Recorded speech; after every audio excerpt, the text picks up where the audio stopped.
अस्सलाम वालेकुम, मैं हूं इश्तियाक गोंदल। इंतखाबात बिल्कुल सर पर हैं और पाकिस्तान तहरीक इंसाफ के जो मुखालिफिन हैं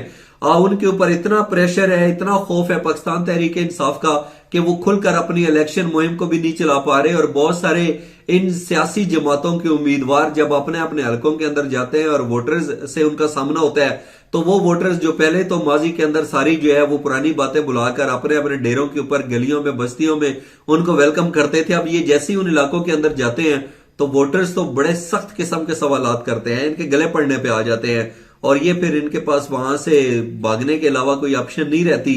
और बड़े सख्त किस्म के सवालात किए जा रहे हैं। और बज़ाहिर ऐसा नजर आता है कि पाकिस्तान तहरीक इंसाफ के अलावा जो भी दीगर सियासी जमातों के लोग अवाम में निकल रहे हैं, अवाम के लिए वो नाकाबिले कबूल हो चुके हैं। इसके बरक्स सोशल मीडिया के ऊपर बड़े क्लिप्स वायरल हैं कि जहां पे पाकिस्तान तहरीक इंसाफ का कोई उम्मीदवार उस हल्के के अंदर वोट मांगने के लिए गया तो लोगों ने कहा कि आप हमारे हल्कों में ना आया करें, आपका चल कर हमारे हल्के में आना इमरान खान की तौहीन है, पाकिस्तान तहरीक इंसाफ की तौहीन है। आपका जो वोट है वो हमारे पास इमानत है और हम खुद चल कर आएंगे, ये इमानत है आपकी, हमारा फर्ज है, हम आपको ही वोट देंगे। अगर आपको नहीं यकीन, आप सोशल मीडिया को थोड़ा सा देखें, उसके ऊपर ऐसे क्लिप्स जो है वो वायरल आपको नजर आ जाएंगे और अब तो लोग इसके ऊपर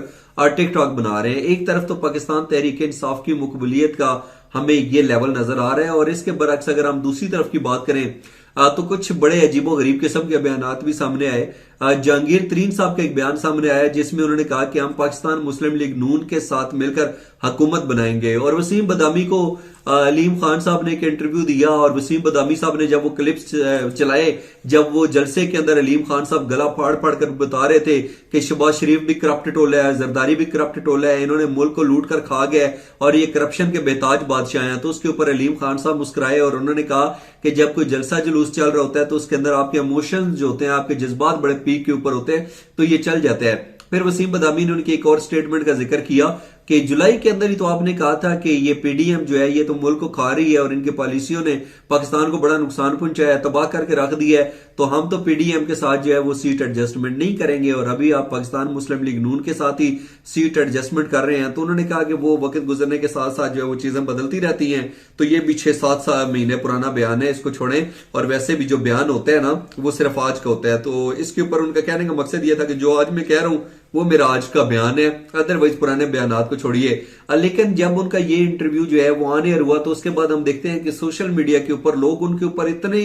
तनकीद कर रहे हैं, इतना बुरा भला कह रहे हैं और इतने सख्त किस्म के सवालात कर रहे हैं ना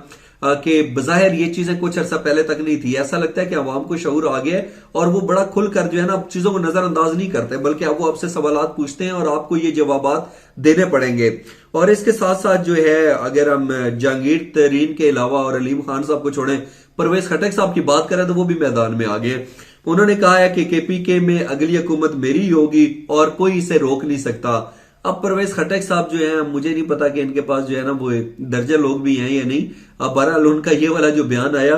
तो उसके बाद मजीद जो मैंने पढ़ा ना वो आपके सामने रख देता हूं। वो कह रहे थे कि 75 सालों में इन वडेरों और जागीरदारों ने मुल्क को लूटा है, करप्ट टोले ने बर्बाद कर दिया। हालांकि हम परवेज खटक साहब की बात करें तो गलबन जनवरी 1950 के अंदर ये पैदा हुए थे, अभी 74 साल इनकी उम्र है। ये पाकिस्तान पीपल्स पार्टी के साथ भी मुंसलिक रहे, पाकिस्तान तहरीक इंसाफ के साथ भी मुंसलिक रहे, वजीर आला का उहदा भी इंजॉय करते रहे, वजीर दिफा का उहदा भी इंजॉय करते रहे, इसके अलावा भी इनको उहदे मिले। और अब इनको अचानक से लगता है कि वो जो वडेरे थे वो जागीरदार थे, उन्होंने जो है वो 74 साल जो है वो पाकिस्तान को सिर्फ जो है बर्बाद किया है, लूटा है, तबाह किया है। और जैसे ये तो अभी अभी इनका ताजा ताजा जन्म हुआ है और इन्होंने तो दुनिया में कभी ऐसे लोगों का ना साथ दिया और ना कभी इस तरह के करप्ट टोले, जिसको ये आज करप्ट कह रहे हैं, ना कभी उसका हिस्सा बने। मतलब ये एक अजीब किस्म के बयान आप देना शुरू कर देते हैं। जब आप हुकूमत के अंदर होते हैं तो आप कहते हैं ये जिस जमात के साथ मैं हूं ना ये तो पाकिस्तान का मुस्तकबिल बदल कर रख देगी, और फिर जब आप अपने मुफाद के लिए अलग होते हैं, कोई अपनी सियासी जमात बना लेते हैं छोटी मोटी, तो फिर आप कहते हैं वो तो जागीरदार वडेरे जालिम है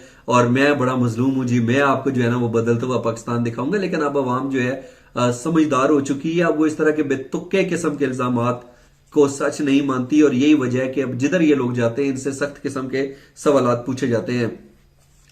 और एक और बात की जा रही थी, अभी तक भी अगर हम बाहर निकले ना, अगर मैं बाहर जाता हूँ लोग मुझसे पूछते हैं बताइए जी इंतखाबात हो रहे हैं, भाई अंडरस्टूड है कि इंतखाबात हो रहे हैं। लोग कहते हैं नहीं वो देखें जी इस्लामाबाद के अंदर यूनिवर्सिटियां बंद होगी, वो उधर ये हो गया, इधर ये हो गया, तो इंतखाबात कैसे होंगे। बहरहाल अफवाहें चलती रहती है, क्या सराइयां कभी खत्म नहीं होती। और इस हवाले से इलेक्शन अब 8 फरवरी को ही होंगे और वफाकी काबीना की सिक्योरिटी के लिए फौज तैनात करने की मंजूरी जो है ये अमल मुकम्मल हो चुके हैं और पाक फौज और सिविल आर्मड फोर्सेस के जो दस्ते हैं वो रैपिड रिस्पांस फोर्स के तौर पर काम करेंगे, यानी कि इलेक्शंस के अंदर जहां जहां पे कोई गड़बड़ नजर आएगी या फौरी तौर के ऊपर जो है वो अमन अमान की सूरत हाल के अंदर अगर खुदा ना खास्ता किसी जगह के ऊपर आपको खामी नजर आती है, कोई मसला मसाइल पैदा होता है, तो रैपिड रिस्पांस फोर्स के तौर के ऊपर ये काम करेंगे। तो अब बजायर ये सारी तैयारियां देखकर तो यही लगता है कि अब इंतखाबात होंगे और इस हवाले से अगर कोई बात की जाती है तो वो महज अफवाहें हैं और क्या सराही हैं, इससे ज्यादा बढ़कर कुछ भी नहीं। एक तो इस हवाले से अपना जो विलाग है ये आपने देखा, इस हवाले से अपना कीमती फीडबैक जरूर दीजिएगा।